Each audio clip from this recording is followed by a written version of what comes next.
सोनं आणि चांदीच्या आयात शुल्कामध्ये मोठी वाढ करण्यात आलेली आहे। सोनं चांदीवरील आयात शुल्क 6%वरून 15%वर आलेलं आहे। आजपासूनच 15% आयात शुल्क लागू करण्यात आले।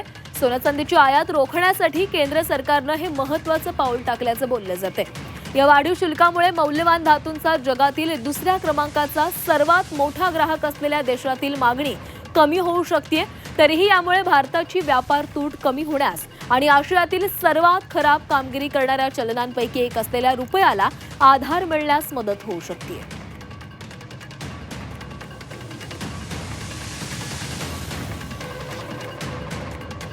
तर 2022-23 मध्ये सोन्याची आयात 678 टन होती। 2023-24 मध्ये 795 टन, 2024-25 मध्ये 757 टन, तर 25-26 मध्ये 721 टन इतकी होती।